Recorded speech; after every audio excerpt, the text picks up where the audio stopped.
Good day, friends. It's a beautiful summery afternoon and new project, and we've got something again. How many times do I say this? Something really different. But before we crack on with that, you'll notice we're wearing posh glasses today. What were you thinking? Why is it wearing posh glasses? Well, my normal glasses, I sat on them or I left them on the floor. I had a birthday barbecue last week, and I broke the hinge on them, so we need to go for repair. So I've got me. Don't wear these often. These are the sort of glasses I wear when I'm wearing my suit or whatever. And they'll be posh glasses and I'm wearing them. So that explains that. But let's move on to the guitar. And this is a little bit, I've never seen one of these. I'm not sure, was I even aware that these existed? I think I might have been, but I'd have skipped straight by it thinking it don't interest me. But it doesn't mean to say that it's not a good guitar. I'm going to show you what it is. And I'm not going to show you the headstock, I'm just going to show you the body. And you're going to be saying something like that, don't look right. And you'll be absolutely right. And it's because this pickup is the wrong way around. It should be slanted that way. And the reason it's the wrong way around is reverse headstock. Does that give you a clue? Let this give you a clue. Signature, can you read that? Still guessing. Look at the neck plate. Jimi Hendrix. Authentic Hendrix. Jimi Hendrix model. That's why you have the wrong way pickup and the reverse headstock, because Jimi Hendrix, as we know, was a left-hander and he played a right-handed guitar flipped over, and this would be a mirror image of that because it's made for a right-hander. So there you go. I know nothing of this guitar. I do know it's got, only because I've just read it in the pamphlet, is that it's got different switching on the tone and volume. I'll tell you what it is in a minute. Got all sorts of fancy bookletage here. Paraphernalia, I think we call it. This, what's in there? Charles Guitars. I've heard of Charles Guitars. Premium guitar parts. Charles Guitars, London. Let's go and have a look. It's got all this bump about what the switching does. Now, I've not checked it, so I don't know if it still does it.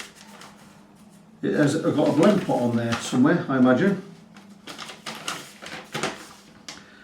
Oh, let me sideways. There is all the wire. I have to get inside that and have a look. Do I want to do that?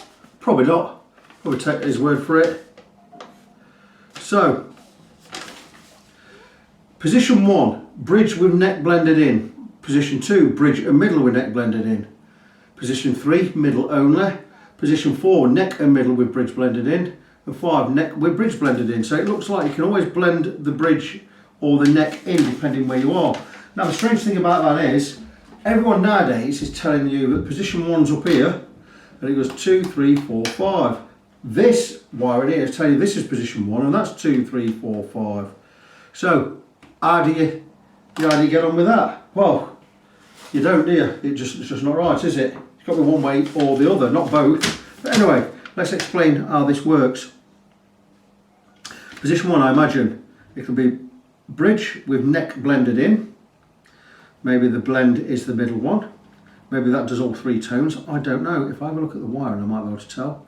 No, all 3 tones must be on the middle because that's where the capacitor is. So this must be a blend pot down here. Anyway, number 2 is normally with bridge and middle. This is bridge and middle with neck blended in. Position 3 is middle only. Position 4 is bridge and neck with, middle and neck with bridge blended in. Position 5 is just a neck with bridge blended in. I'm not sure I like that.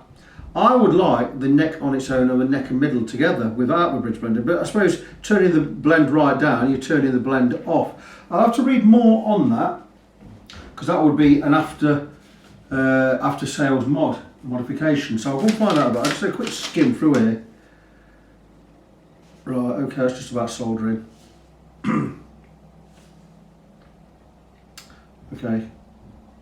Okay, so there's no point reading all that on there. That just says what that does. I'll find out if it does do that in a bit. Stick that back in the paper. So let's have a look at all the bump and paraphernalia in the, can we get in there? Has that ever been opened? If that's not been opened, we're opening it. I don't think that's ever been opened. It must have been opened. It's got to have been, oh my goodness, I don't like being the first one to do anything. Okay, I'm going to leave all that crap in there. Owner's manual, There must be a way to get in there, but it looks like that's been sealed and never been opened, is it? Let's have a look. Don't be scared now, don't be scared. Surely that opens here. No, right, I'm not going in there. That's not my job to go in there. I just repair and modify the things. I'm not, it's not my area. So okay, so I'm working with the guitar blind. So what does it need? Well, I'll be honest, I forgot. I've got it up on the board there and it says mark, Jimi Hendrix Strat, level. If it says level, it normally means I've got to do a complete fret level and reprofile. So there's a reason I would have recommended that. And it's not apparent right now, but what I'll do is I'll just look the guitar over. I see there's one flaw in the maple fingerboard where it's got a little bleached part or a little lighter part. Now that neck has got quite, well, it's got too much relief in there, I'll be honest. So why have I suggested a fret level? Maybe there's wear on some of the frets. It's always difficult to remember the conversations you have with a client when he first comes. Let's just show you this blemish on the neck.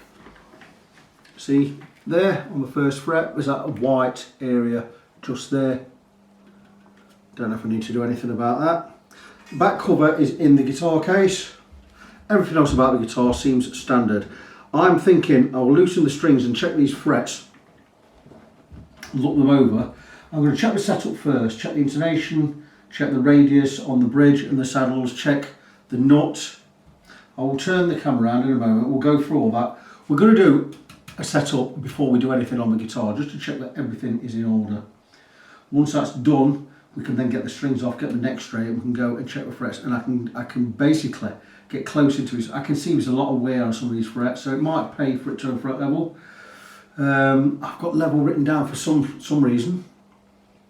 I wouldn't normally write that down unless I've discussed it with the owner. Now the owner came over last week and we talked about it, and I said, look, if that's the case, I reckon I'm going to go for a reprofile and a fret level. I'll charge for fret level anyway if I'm reprofiling. So there's a reason I said that and wrote that down. I just texted the owner. I says, did we discuss doing a fret level and a profile last week? And he says yes.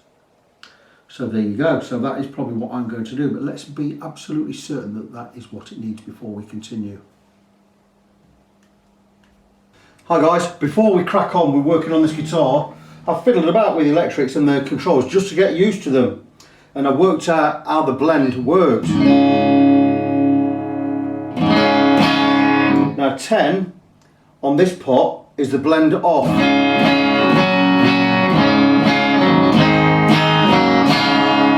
So we have a normal switching position there, which is bridge. I could prove that by just tapping the coils. Nothing there, nothing there. If you like that sound, by the way, I don't know if you can see it from there, but I'm using my new Ignata 15 watt tweaker combo. Beautiful, beautiful. 3 settings. It's got an AC setting for a Vox AC. It's got a Brit setting, which is a bit like a Marshall, and a USA setting, which is like a Fender. I love it on the Brit setting, but anyway, less about that. So with the blend off, just this bridge pickup. In the second position, you'll just have bridge and middle. Tone works on all the positions. This is a blend part. I could bring the neck one in here as well, just to show that position 1 is just bridge. Again, nothing. We'll put the blend all the way up. Bridge, middle, nothing, neck. So there you go. So that's just bridge and neck. Beautiful setting. I really like this. I might do this on my Strat again. So blend off. So normal position. Bridge, second position, bridge and middle.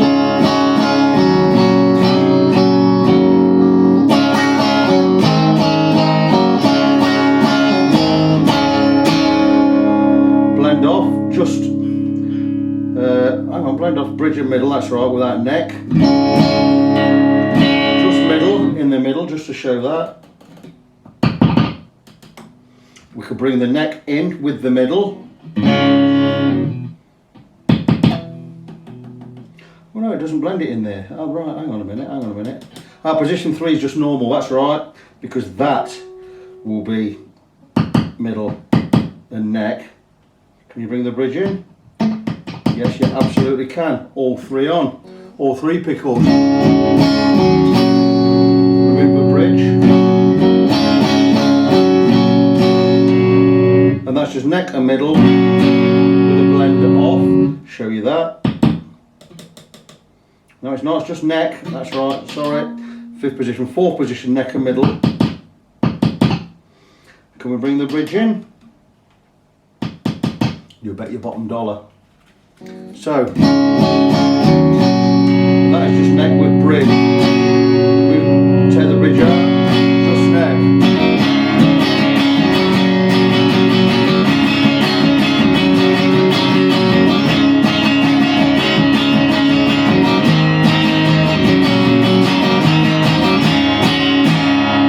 Beautiful.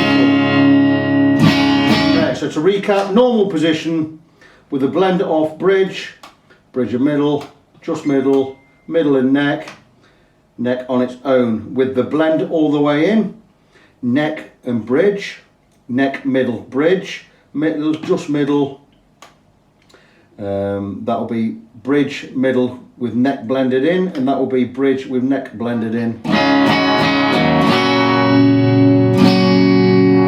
Beautiful, beautiful combinations. I just wanted to show that. I've not explained it that well, have I? But it gives you an idea. With the blend off, you've got normal 5-way position. With the blend on, when you come this side of a switch, you're bringing the neck in, get to the middle normal, come this side of a switch, you bring the bridge in. It really is that simple. Beautiful thing. I've enjoyed playing this. It sounds fantastic. I'm going to have a twang about, but I'm going to crack on and do some work.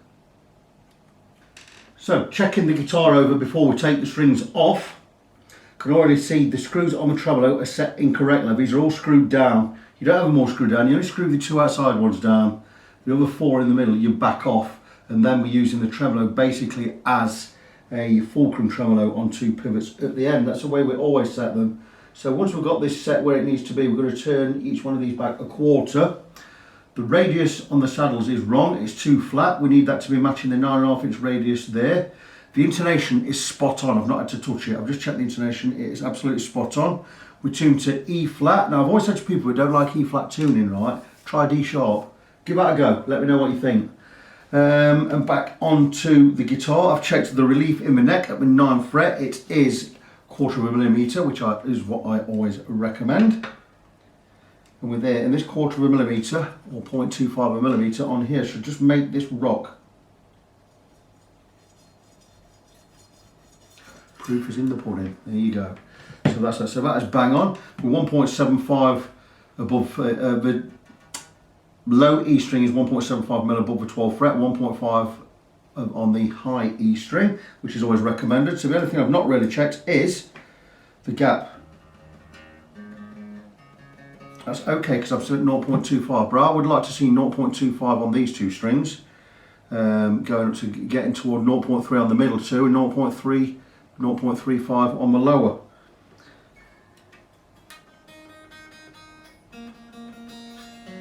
So all of the strings are cut too high above the 1st fret.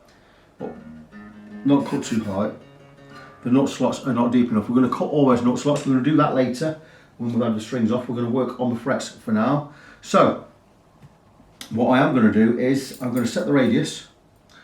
Because I'm happy with where the 1st and 6th strings are, all I'm going to do is get the right Allen key. It should be there, should be a 1/16th if it's the same as the American. No, it won't, it'll be 1/20th. Let's try 1/20th, see how we go.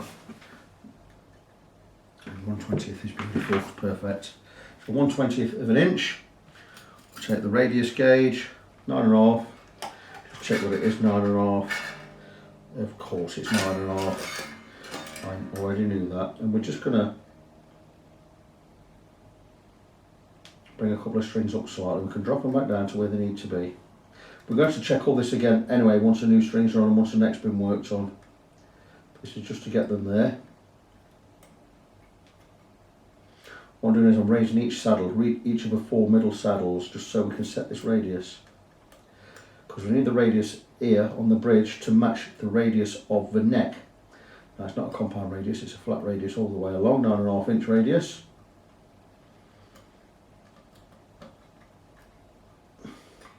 So the arc across the fingerboard going that way, that arc, is we're going to match it here. We've already got the first and last strings set, so what we're going to do is now we're going to drop each string onto the top of this radius gauge, and that will, then we'll match that radius here, we'll match the radius here, and that's what we're looking for. It's too high on this one,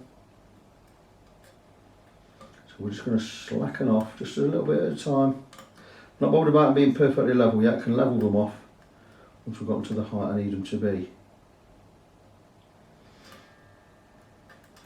Keep that straight.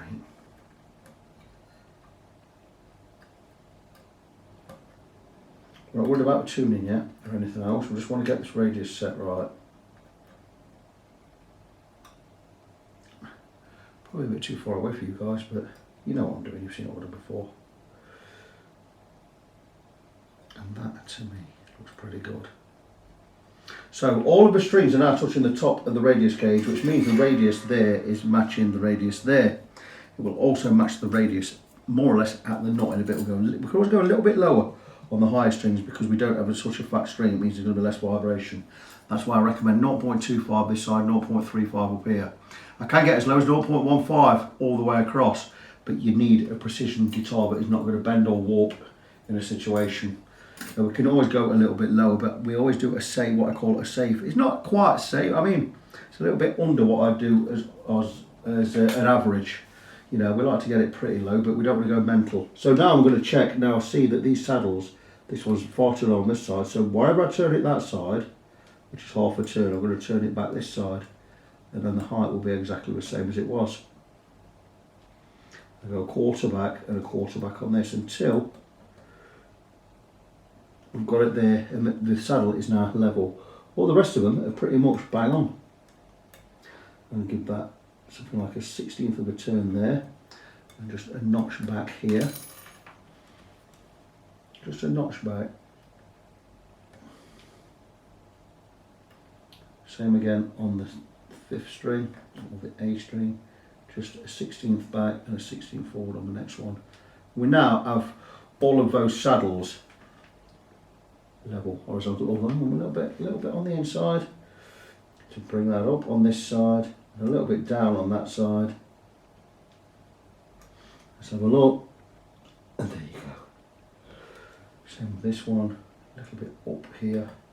People sometimes set these at an angle. I don't, I set them straight. You're supposed to set them straight.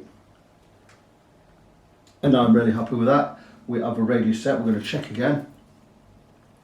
Now I know the guitar's going to be out of tune now because these strings would have all sharpened because we've gone higher on the saddles. That's not a problem. Okay, the D string is just a little high. We're going to, these things pop out much easier than they go in. About a 40th of a turn there, and there, and there you go. So I've all the G string, again just a tiny bit high, turn back hardly anything there. And that's it. I'm really happy that all the strings are now touching the radius gauge. We have the radius set at the bridge. That's fantastic news. So, with everything how I like it, I want it bar the nut. I'm going to leave the nut till last. We'll cut the nuts to lots, it'll be the last thing we do before we let the guitar go back. So now, I'm happy with the neck, I'm happy with the action at the 12th fret, I'm happy with the radius, and I know the intonation's right. One other thing I can check while I'm here is the height of the pickups, and I think they are all a little bit low. And I'm going to bring those up. What I do is always flatten the strings at the last fret, 21st or 22nd fret, and I bring the middle poles up to within about 1.5 millimeters of touching the strings. Also go a little bit more on the treble side, only a little bit. And that is good. What we'll do is we'll check this for volume when it's plugged in later when the setup's done. But all I've done is brought his poles up to within about 1.5 millimeters of the bottom of the string and let go, and we've got a lot more clearance there. I'm happy with that. Always a little bit high on the treble side. I'm just going to drop this just a notch. Same with this one. And there you go. Really pleased with that. So that's guitar. to me is now set up. The thing is, we've not worked on the frets yet, so we're going to take the strings off. We'll be replacing the strings. These look quite fat, but I wonder if they are just a 1046 set. Probably are. I'll measure them before I take them off. And I always put some, is it put 1046s in the case? Yep. Some EXL L110s, 1046s. I will still, as a matter of course, just check what's on there, because it makes a difference what string gauge we use. It'll make a difference to the tuning, to how the neck sits, to the amount of relief. So I really recommend doing a pre-setup or doing a setup with the old strings on if you're replacing for the same gauge string. If you're not, forget about it. I'll get this on inches. Let's measure this. Haha, you see this is 1052 set. That's got 52 there. It could be a 1052 set. Is that a 952? It could be a hybrid set. 9.5, it's saying 13. 10, if that's a 17, it's a 17. This is a 1052 set. So when we're setting this guitar up again, we're going to be setting up in a different gauge. So what I've just done there, that setup on everything is completely now out of the window. It means nothing. I didn't think of checking, but I still like to do a setup with the strings off. With the strings on, sorry, with the old strings on, because that way I get an idea of how the guitar is working and performing. I've already played that guitar this morning, it's playing fine. I've not checked it for fret buzz, but I'm going to check it for high frets in a moment. So next part of the process, or next part of the job is get the strings off, just put the Allen keys away. The Allen wrench, the truss rod adjuster on this guitar, by the way, being a Mexican, is, they give me some, why did we do it? An American Fender is 1/8, a Mexican Fender is 3/16, a Chinese Fender is 5mm. Why don't you just make it all the same? You know? So there you go, 3/16, amazing. So anyway, I'll turn the video off, take the strings off, we're going to come back, we're going to get the neck straight, we're going to go across with fret rocker, we're going to check the frets, so we're going to look with some flat spots around here. I think I did suggest to Mark that we reprofile them all, so where these flat spots are, we're just going to level and reprofile. It makes sense to do that right now. Back soon. Something a little worried about this guitar that I've just noticed before I get the strings off is the side of a fingerboard. It looks like the frets have been rolled over by hand by someone, and I just want to show that this guitar is already like this before I touch it, because I've got to cover myself. I mean, I am insured, but you know, it's just this. I'm going to take in, I'm just going to show that it looks very, very unprofessional on these edges here. They all look almost concave, like they've been rolled in for whatever reason. Just doesn't look very good at all. Can you see it? See how these edges are not straight, they go in like, they curve in slightly. And that should not have come out of the factory like that. 1, 2, 3, 4, 5, 6, 7, all the way up this side, and it's just up and down. It's like your fingers are going, whoop, where are we? Like that, between each fret. Can you see it?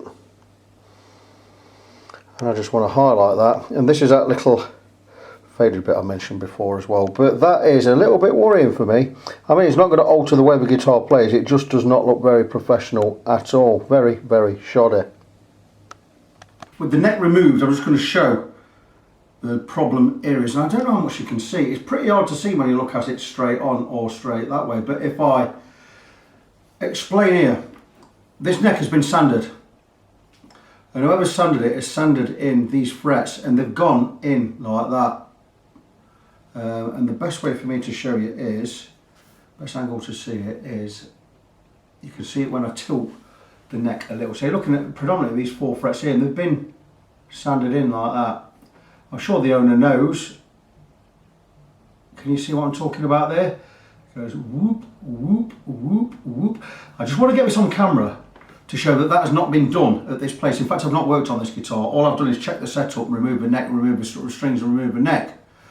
Also there, sanding, maybe tried a test sand there. Don't ever go sanding between frets. It will take you days. I did it once on a guitar I'd refretted, and the guy decided he wanted the lacquer removing. So I removed the lacquer. It took me 3-4 days to remove the lacquer on it, going between the frets. It'd have been easy to rip the frets out and start again.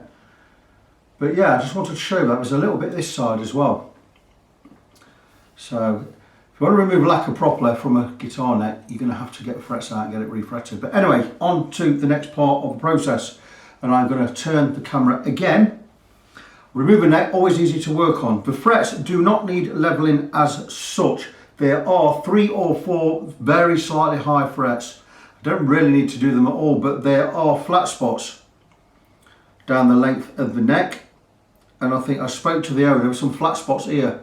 And what we're going to do with the flat spots, I'm going to reprofile all of the frets. So I'm going to work on it as if it is a fret level.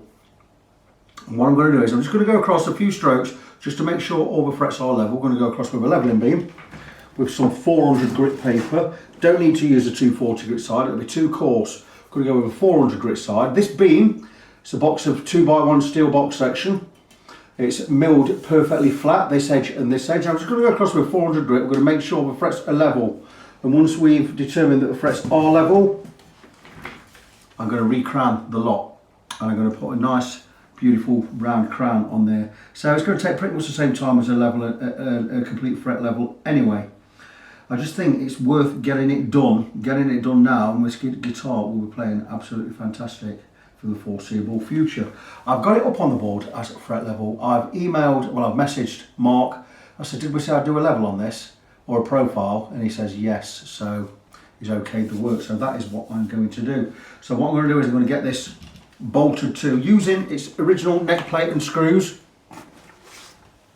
Got to bolt it to a thick piece of MDF, 30mm MDF. I always use this. This is going to be a body substitute. So we're just going to bolt it to here, like so, and it'll make it easier to work on. In fact, a lot easier. And when I'm working with a file, I'm not going to dig into the body. If I'm going to dig anyway, I'm going to dig into the MDF. I'm not even going to dig into the MDF. I'm not going to dig into anything. It's just I much prefer to use this. If you can remove a neck and if you work on a neck and it's removable, remove it. It's always the best way. So get it all set up, get it all taped up, and I'll come back soon. Okay, back on the bench. You'll now see I have a neck bolted to the piece of MDF, which is acting as a surrogate body. We're going to take the not straight edge, which is this. You'll see it's a 25.5 inch. That's the scale length of a Fender. There's a notch where every fret goes, and this is perfectly flat. And what we'll do is place this over the frets, and we alter the truss rod until the neck is as straight as we can get it. And that neck is as straight as I can get it. There is no relief in there. It's beautiful. In fact, it's perfectly. Well, did I say perfectly straight? It's perfectly straight. So once we have the neck straight, we're going to go across with fret rocker just to find out, see if there are any high frets. Fret rocker is thus.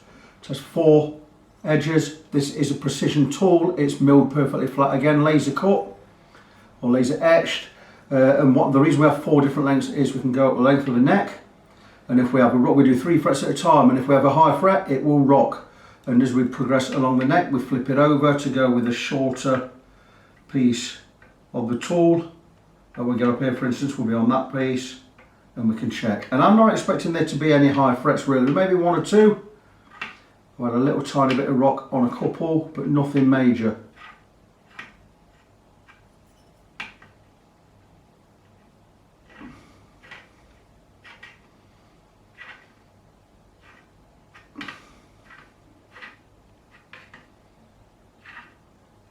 No high frets at all.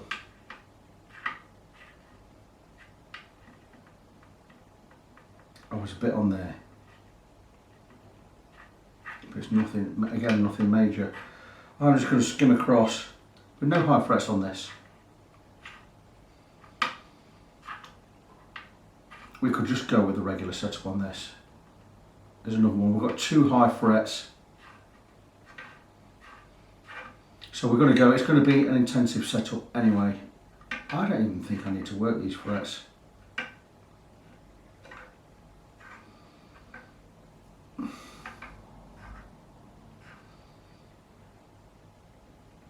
That's just rocking there. So we've got 3 or 4 high frets.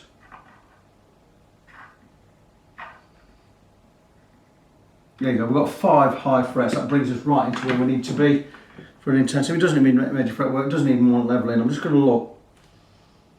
The flat spots here, here, here, here, all down this side. So there's a lot of lead play on this guitar, whoever owned this, but that is really it.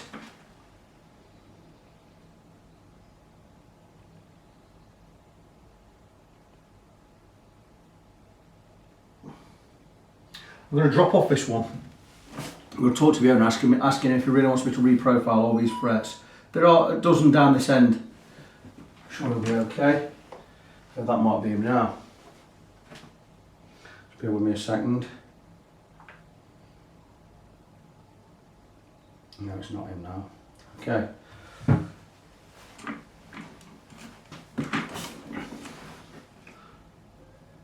All these frets down here need reprofiling anyway.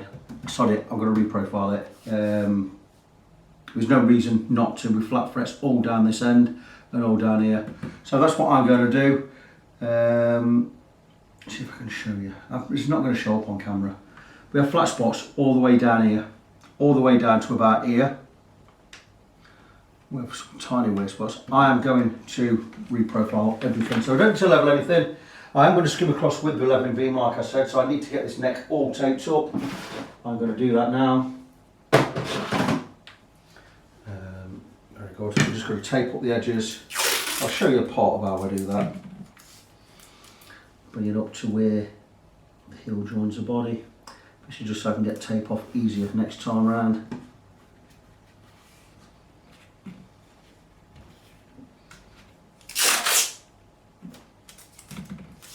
So what we're going to do is I'll show you quickly how I do this.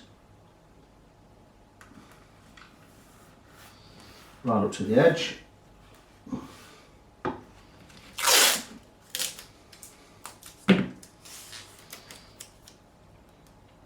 Yeah, those little arcs and grooves in the frets, these sides now, are where the paint would be, lacquer was taken off at the back. I forgot the lacquer had been taken off at the back.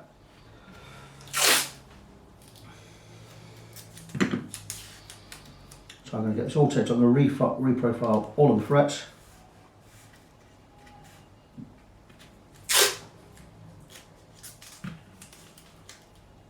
I wouldn't have it up on the board as a level if I hadn't agreed already to reprofile them. So I must have said that when Mark was here. He must have agreed to it.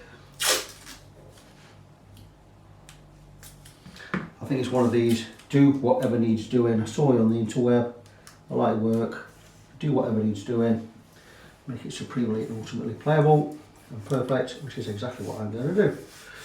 So right, when we come to working on frets, we need to tape up the whole of the fingerboard. So we do not get any umscow or filings or muck or anything under the edges of these frets. We want to keep the fingerboard clean. So I'm just going to basically tape between. The reason I put that line of tape there is when I peel it all off, it'll all come off in one go.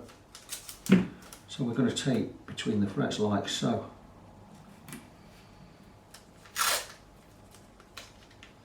It doesn't take long. It's quite an enjoyable part of the process, this. Thinking, oh, are you leaving gaps, mate? Yeah, I'm leaving gaps. I'm purposely leaving gaps.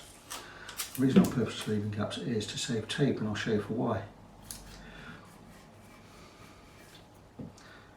What we do is when we get an instance where we need 2 pieces of tape, we take 1 piece and we rip it down the middle. And there you go, we've saved 2 inches of tape there, or more.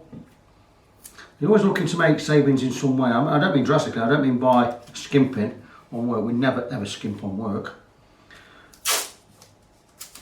But when we need to work 2 frets like so, nice thin piece there, look. Now, some of you are keen-eyed among you will notice I've got the nut on the guitar, and you'll be thinking, is you going to level those frets with that nut on? Well, yes, I am. Absolutely. What I do is I build up a little ramp. I already have a little piece of material I made earlier, and what this will do is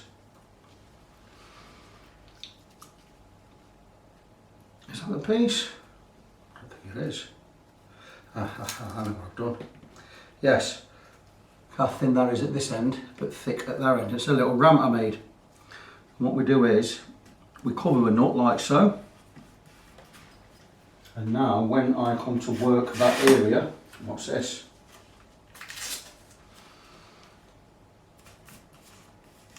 When I'm leveling all of these frets, we'll still get the last fret, but when it hits there, it'll scoot over. Really simple device, something I made up to use again. And again, just some old bits of tape here, knocking about.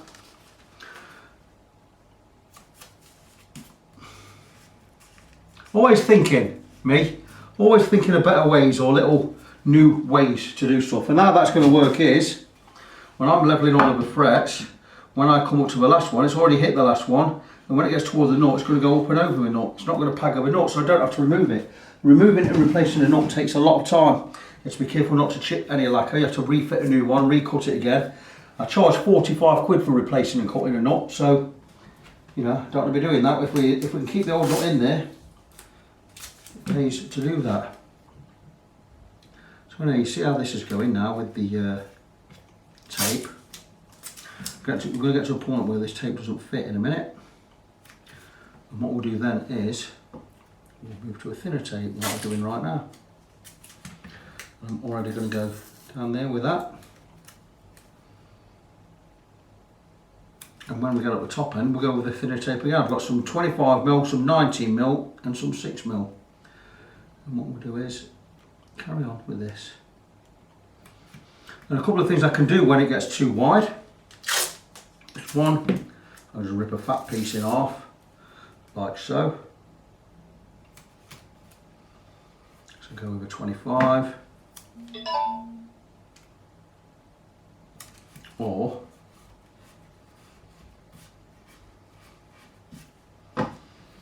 go with the thinner stuff. And we just overlap. Anyway, I'm going to crack on with this off camera. I'm going to answer that text. I think that'll be Mark, the owner of this guitar, anyway. We can go with two bits like this, you see. Like I said, when we get to the far end down here, I'll use some 6mm stuff. So I'm going to crack on with that, get it ordered off camera, and when we start on the frets, I will show you how we go about it. And here we are, and we're not levelling these frets as such. We've cut 3 or 4 high spots along this edge, but we are just going to skim across the whole lot. I've covered them in green pen, and we're just looking to remove all of this green pen and leave no green pen on there. If we leave no green pen on there, we know the frets are level. And you'll see why I put this ramp there in a minute, because I could go too far and hit the nut, but we're not going to hurt anything by doing that now. And we're going to follow the radius of the neck.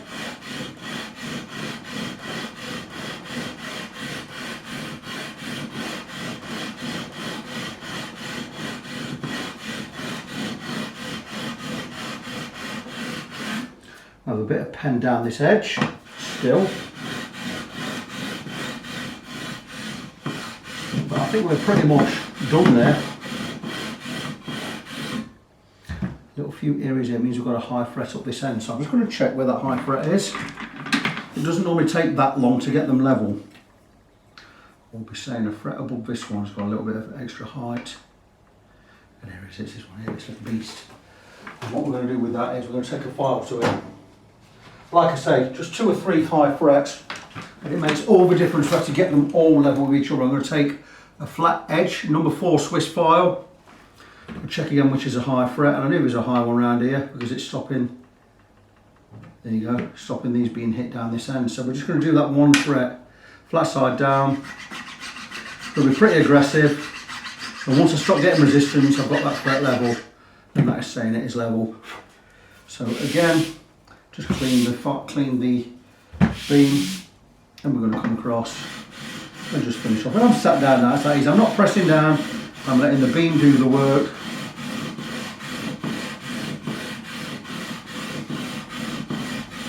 We're not removing a lot of material, I'm just skimming across the top here. A little bit of pen there, it means there's a high one up this end somewhere.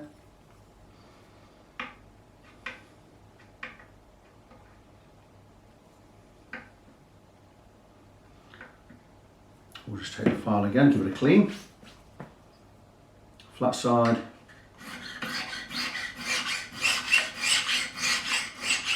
It's not going to hurt to go across the lot. If there is anything too high, we'll definitely get it with this file.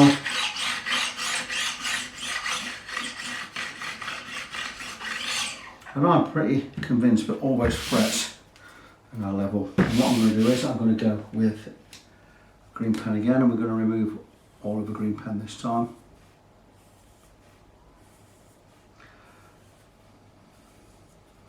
In fact, I'm going to take a 9-inch radius sanding block in a moment, and we're going to go across with that.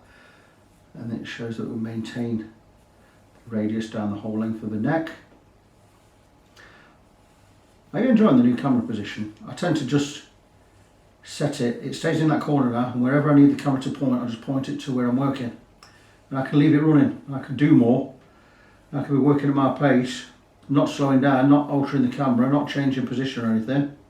You get to see more of what I do in a more or less live situation.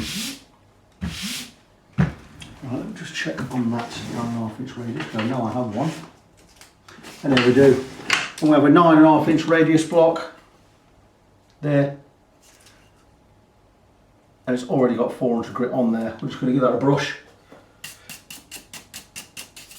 I'm going to use it again. Good thing about this is we're going to go across the whole length and maintain that radius.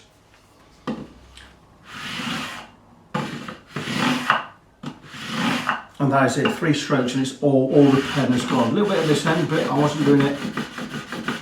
There you go. And we have removed all of that green pen. That is fantastic. So we now know we have maintained the radius all the way down the length of the neck. Beautiful, but what we have done is we've flattened all of the frets, and we're going to put that crown back in. This is what I meant by reprofiling. I didn't have to do a complete level, there were just 3 or 4 frets needed it, but I thought if we go across the lot, we've got uniformity down the whole length of the neck. Now we've finished sanding, we can remove the ramp we made, we can put that aside for another time, and we can use that again and again, back in its space, and we now have all of the frets perfectly radiused, perfectly level down the length. The nut has not been removed, the nut has not been touched. We will need to cut the nut slots again because we've taken an 1/8 of a millimetre off of these frets, but that is fantastic. So I can put the leveling beam away. Just to show we have them now level, I'm going to go across with a fret locker again. And once that's done, once we've ascertained that that is all finished, which I know it is, we're going to go across and we're going to reprofile all of these frets. I already know these frets are level because this is my job, and it's my job to know when frets are level.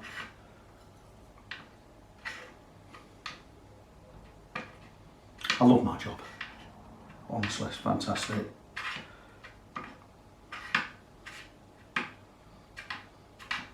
Long way to process this, it is about 4 or 5 hours in a fret level. You got to set up on top of that. You're looking at about 5 hours, and I charge 100 quid. That's like 20 quid an hour. My working rate is £30 an hour. Now set up, I can do in 90 minutes, and I charge 50 quid for that. That's like, I don't know what it is, it's a bit more, 30 quid, over 30 quid an hour. Because 90 minutes would be 45 quid if you did it 30 quid an hour.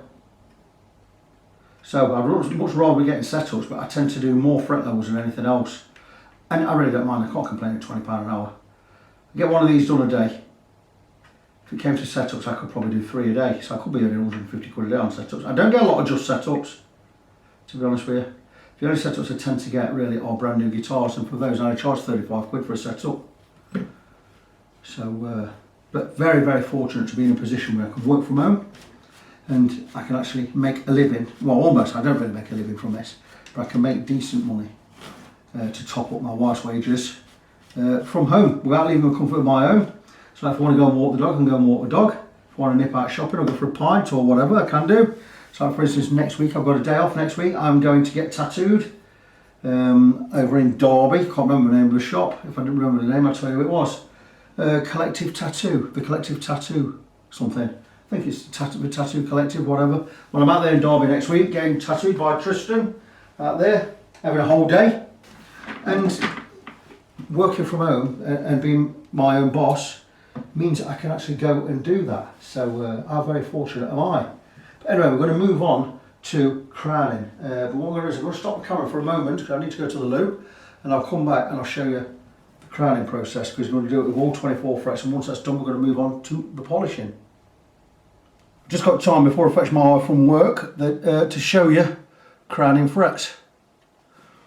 And you'll see in the last part of the video I've levelled the frets, and we're now all slightly flat across the top, not mega flat but slightly flat. We're going to put that crown back in. That's the old reason for levelling all these frets. We did have 4 or 5 slightly higher ones anyway. I'm going to show you how we get that beautiful crown back in. We'll put a black line across the top of the fret. What I'm going to do is I'm going to rebuild that crown. I'm going to carve into the far side and into the near side using a 3-cornered triangle, as we call it. These edges are ground smooth, not flat but smooth, so slightly rounded, and that means when I file over the fretboard, whichever side I'm not going to cut into the wood, well, into the tape or into the wood. And the idea of this is to go across flat, and as I come into the fret I'm going to angle the file toward the camera on the far side and away from the camera on the near side, and we're going to build up that beautiful, beautiful crown, which is going to run that way, like imagine an upside D shape looking from this way. So we always clean the file. It's just a matter of carving into the fret and just slightly rolling that file. It cuts on the forward stroke only. You can still go forwards and backwards, and I've done that side, and once I've done that side I'll come to the other side again and just ever so slightly angle, and that's it. And now I'm left with a thin black line down the centre of the fret. It's about 0.4mm wide. I've got that crown built up, and to finish off I will take a profiling file already as that groove cut in. This is a 2.5mm side, or anything between 2 and 2.5mm will fit in there. And all I do with this is just to remove any burrs or any inconsistencies by my hand. I just go across ever so gently, not pressing down, just across the top, and that is it. And we have now reprofiled that fret. We'll wipe it off, then we'll check with the fret rocker to make sure we've lost, if we lost any height off here, this one would be rocking. Because we've got that thin black line down the centre, we know we've not removed any height. And that's it. That is that simple. That is one done. What more remains to be done on that one is to be polished, and I'll explain about polishing later. So we'll move on to the next one. Exactly the same process. Clean the file, far side, nice and gentle. Clean again. Come to the near side. Angling away from the camera this time. Leave that nice thin line down the centre. Clean the file, ready for next time. Clean the file. Deburr. I'm holding the headstock at the far side there so we don't wobble. Then that's all good. Clean again. Clean. Check the height. No rock means we've done a perfect job. All remains to do with these two is to polish. So I'm going to recrown the rest of the fingerboard or the rest of the frets. It's going to take me a while, so I'm going to turn the camera off. I'm going to get them all done. Once it's all done, we can move on to the polishing. Moving on to the least exciting, but probably one of the most rewarding parts of a fret profile or fret profiling job. And I've already been across the edges of the frets with some 400 grit just to round over and roll over the edges of the frets. As seen previously, we've levelled them, recrowned them, and now we're going to polish them. And how we do that is we're going to go through 5 grits of sandpaper, 800 grit through to 2000 grit. So we've got 800, 1000, 1200, 1500, 2000 grit, and we use the most coarse first. Just a matter of going across the top of the fret. Once you've been across the top, get into the corners, far side first, and come over, get into the near side corner, and again over the top. And what this is going to do is we're going to remove all the scratches. We're going to polish them that way, and each polish with a finer grit is going to remove all of the scratches and bring the frets to a shine. I have 5 lots of, how many frets are there on this? 15, 17, 19, 21. 5 lots of 21, which is 125, plus another lot of 21 to do with steel wool. So that's 146 polishes I have to do. It's going to take me quite a while to get that done. But do it I will. Like I say, it takes a while. Makes your arm ache as well, but I do this quite regularly, so I'm used to doing this for quite a while. So I'm going to crack on, get these all done, go through the 5 grits, finish off with finest grade steel wool, and I guarantee that these frets will come out. They'll be shiny, they'll be scratch free, and they'll be like glass.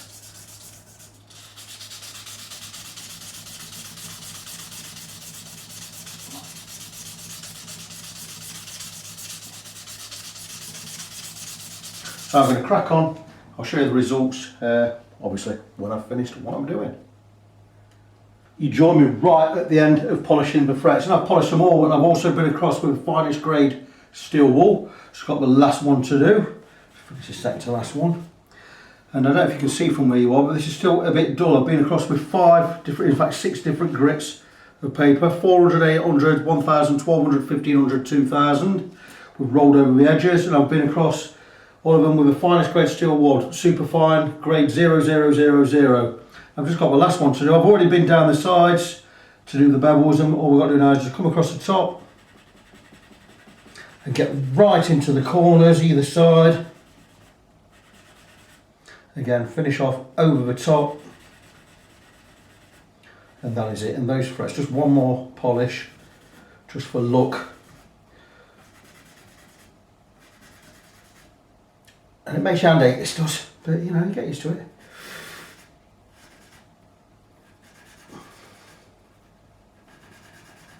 So that is the frets levelled, reprofiled and polished. This guitar is going to play better than it's ever played before. All I need to do now is, when this is back on the guitar, I need to recut the nuts. Once I've got strings on, we'll recut the nut, check the slots. They are going to be a tiny, tiny bit high. I forgot where I was now, I think I was about here, wasn't I? So I have to recut the nut slots, which is no great shakes.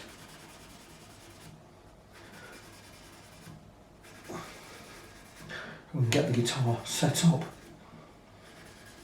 And this neck will be spot on. And there you go, that's the frets polished. We are going to chuck that away, that steel wool.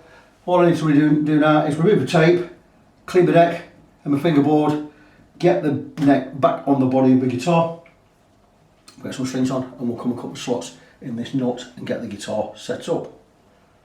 Just before I start putting things back together, I want to show you the neck now. It is all cleaned up, and obviously the piece de resistance is going to be the frets, and there are the frets. And what do you think to those? You can pause the video and zoom in if you want to. Those frets are beautiful, been completely levelled, reprofiled. The reason I reprofiled is a lot of frets all down this end are all flattening out a bit. I wanted to get them all reprofiled and beautifully arced all the way down. They are stunning. Yeah, really, really pleased with how that's gone. The reason for this, by the way, what I was worried about, I now realise it's where I wasn't looking, where it's sanded off the lacquer and it's just gone a little bit OTT on these edges here. It's not going to affect anything playability wise. We've still got enough playing surface. It's not going to affect anything. It's just that if you're really, really keen-eyed, I just wanted to make sure that it was clear on the video that I hadn't done that. That was already done before I got the guitar. So, ready, moving on. We're going to put the neck back on the body, but not before I take the scratch plate off the body and look at the electrics inside, because I want to take a photograph in there, because when I build my Strat, I'm going to want a blend pot just like that. Absolutely great thing, because I'd love to have the bridge and neck on together, or all 3 pickups together. So I'm going to look at the wiring in there, find out what pots are used, and I'm going to do the same when I build my Strat later in the year. So stay tuned. I may show you a little bit of that, may not. It's not really that important to you. But regardless of anything, we're going to get this guitar set up, get some strings on there, and we're going to get the nut cut, get it all ready to ship out. One more thing I did want to show was the date stamp on the neck, and it is a 2015. You have a date stamp on the end there. You also have a date stamp here, which reads, you're probably not going to see it from there, it reads I've already read it. 6th of October 2015, just near the red dot there, you'll see that.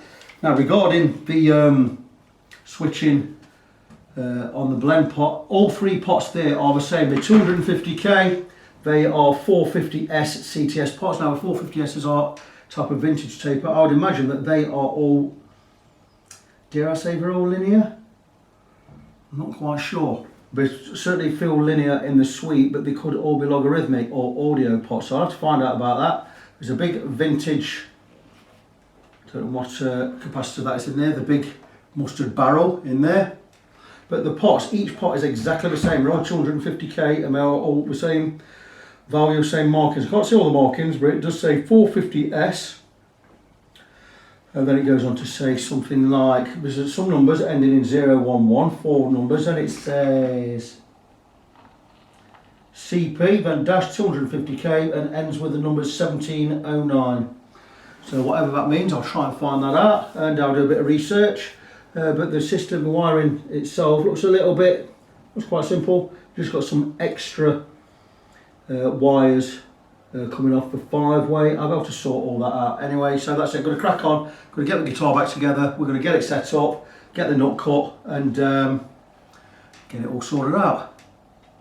Good news all round with this one, because Mark doesn't use a tremolo, so I don't have to set the tremolo. I'll just set it as a hardtail, which means I'll pull the springs in a bit tighter.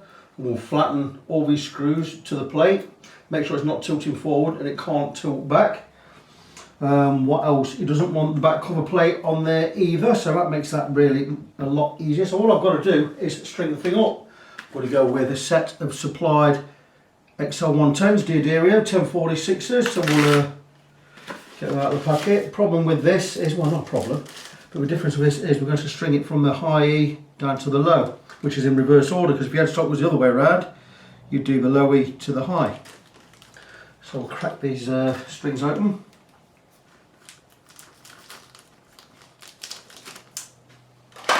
And proceed to get the strings on. And as we had a heavier gauge of strings on before, we are going to, did we have a heavier gauge of strings? I can't remember. We're going to reset the intonation and everything again anyway. So starting with the thinnest string, the high E, the first string. I'm going to restring the guitar, and I'm not going to show you me restringing the guitar. I'll get the first one on.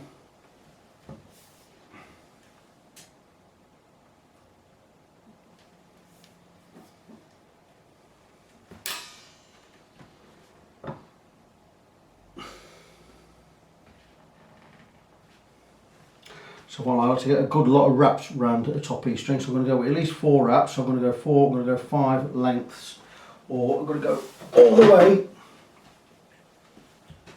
to the end there. Snip. Just a matter of getting some good winds around here. I do like to see strings wound around poles. Have I gone the wrong way with that? Yes, I have. That's because I'm doing this upside down, you see. I'm completely the wrong way. I need to go this way. Could have spotted that. That just makes the thing tricky now, because I've already bent the string. Oh my goodness, that's not thinking things through, but it does happen. No harm done. So we're not going to go. This makes it a little bit more awkward. Try and get them down there. Thank you. Once we are set on the first one, that's it, we can now start getting some wires around there. I'm doing this all cack-handed now, but that's okay. We got there in the end. We're supposed to get just one more over there before you go, makes things a lot easier. We've already got 4 winds around there. I do have a screwdriver with an adjustable head on there that tightens tuners up, but it's just as quick to do it by hand, and I can't, I've started. Might as well finish. So I'm going to get these strings on, tune the guitar to pitch, get everything set, and we'll see. We'll check the heights of the strings above above the first fret.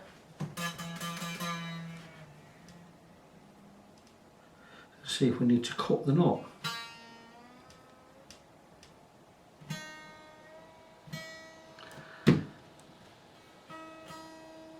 E flat's exactly where we need to be. Well, he told me to turn to E flat, I'm going to tune it to D sharp. That's a joke. So there you go, so I'm going to get the rest of the strings on, get them all stretched in, get it tuned up, and we'll come and look again. So, this guitar should have been out the door by now, but we have had a problem. And the problem being, top E string. And on stretching the strings, so far, I have had 2 snap, and I'm showing you these 2 little bits of metal there. Can you see what I've just rubbed my hand there? And that's because, look, 2 bellows strings, both Diodario out the set I got supplied with the guitar, the XSL 10s. Diodario 10 out of my set of carbon strings. I buy these in bulk, so I've always got spare 10s and spare 9s. But they're both snapped in this same place, and that place is here on the bridge, right? Not on the saddle, but on the bridge itself, and that is because, I'm going to zoom in. This hole, these holes here, are very sharp, and it's shoddy manufacturing. And this is why they make Mexican Fenders, because they make them cheaper with lesser quality materials. And it's not so much the materials, it's also the QC, the quality control. So what I've had to do with this is I've had to go in with a round file, one of my Hilker files, great file set this, and I've had to file into this hole to stop it cutting the strings. And the thing is, we're replacing strings, they're not cheap. Single guitar strings, you go on eBay, single guitar strings are going to cost you £2.50. I can get a set of guitar strings for £5. But anyway, that said, it's got to be fixed, so I am fixing it. So it's an additional bit of work I've got to do. I've got to remove a saddle, obviously. And I've got to put a 3rd string on here. A 3rd string. Oh, very, very annoying. I did film this bit of video yesterday, but it was too complaining. I don't want to be complaining on my videos. I want my videos to be sweetness and light and all happy and everyone's all satisfied and blah blah blah blah, you know. But what a pain in the nuts to have to do this. I'm hoping I've carved enough into that to smooth it off. It looks all right now, and it should stop the strings snapping there. Just in case it was something inside there snapping the strings, I've gone in a little bit more and just remove that edge out. I've not removed anything you're going to see with the naked eye. It's just I put a little bevel in there, and hopefully I can stop these strings snapping and get the guitar finalised and done and out the door, because at the end of the day, that's what it's all about. I'm never in a rush to get a guitar out of a door. It's got to be right before it goes out. But I'm very, very annoying, because this could have been done last night, and it's not, and it's now Saturday morning, and it's getting on a bit, and I've got other things to do. Anyway, going to get the saddle back on there, get a new string on there. All being well, everything will be right, and if it is right, we can move on to the nut, get the nut slots cut, get the guitar finished. Final part of the process is cutting the nut slots, and I've already cut these 2 using my Chiku files, which I wasn't that impressed with when I first got them. I thought they'd gone blunt, but they haven't gone blunt. Just I was probably not pressing hard enough on the files. I'm not convinced with them totally, but they're made in Japan. They cost me about £100 for the lot, and they seem to be doing okay. So what we're going to do is we're going to cut the nut, and I'm looking at a height above the 1st fret with the guitar set up of about 0.3 on this side, about 0.2 on this side. I've got 0.25 feeler gauge here, millimetres that is, tuned to E flat, which is what the guitar owner wants. 0.25 just buzzing, but not going sharp. Just what I want. Just buzzing on that one. So those 3 are fine. Don't need to alter anything there. So let's go on the other side. Not touching, not touching. So we need to just cut the slots on these 3. So we'll be looking at a 10, a 13 and a 17 gauge. So let's stick these files back in. Still not convinced by these. StewMac ones are probably better. It's a StewMac price. It's not so much a StewMac price, it's paying the import tax on top. But anyway, let's have a look at these. So we're looking at 10, 13, 17. The 10 slot is too low. So what we want to be doing is taking the 10, nice and steady, not too deep. And that's not cutting anything at all. It just feels as blunt as anything on that side. I think I'm going to send these back because I can see blunt spots here. I'm going to get my money back. I think these could be fake.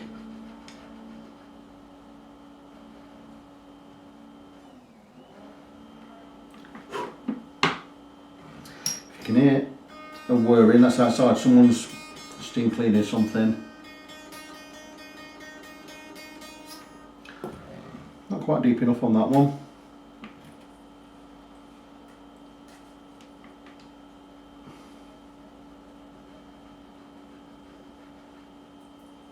Not convinced this is cutting at all, not on that side. Very disappointed with these files. If you're looking for some nut files, these are what I bought. It was alright for the first 4 or 5 times, but now they seem to have gone blunt. I'm not impressed, especially for the price.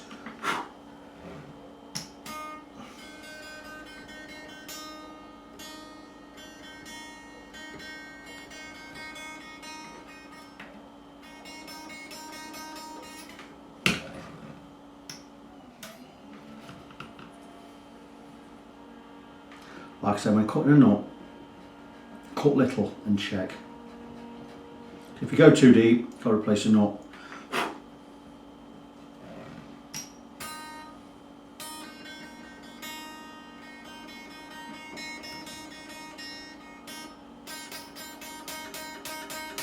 Low enough for me.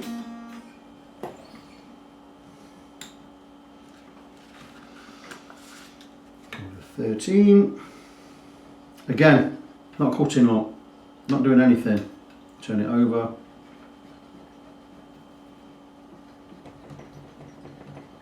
Crap, these files. Going back, that is not doing anything. It's just smooth as anything. Look, these are fake. We're going back.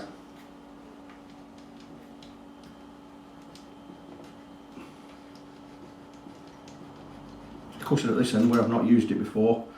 These are fake, pretty convinced.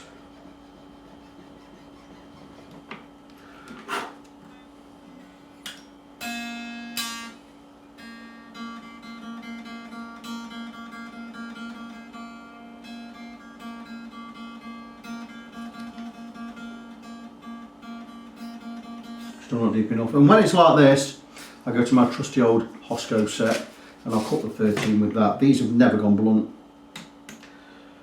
I just went off these because the 10 doesn't cut a perfect round, but this should be fine. And that's cutting.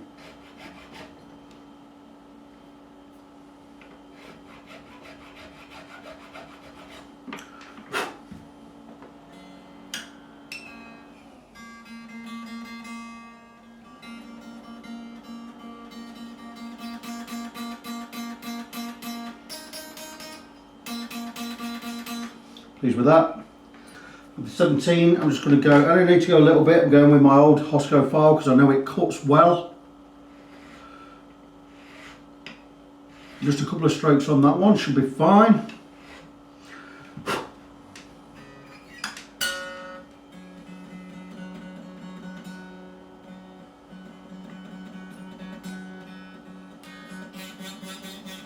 There you go, it's perfect.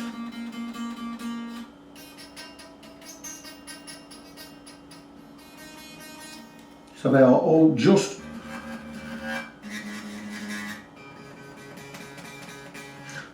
buzzing. That is fine. So that is the nut cut. I'm going to stretch the strings in one more time. Once that's done, the guitar is ready to go. Where is my little zapper? Here it is. And here we are, all done. And what a lovely guitar.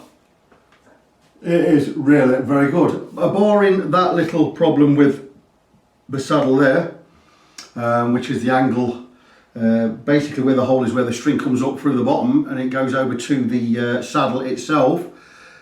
it was very, very sharp. So I filed it, created a little bevel in there, and it seems to be absolutely fine now, which it should be.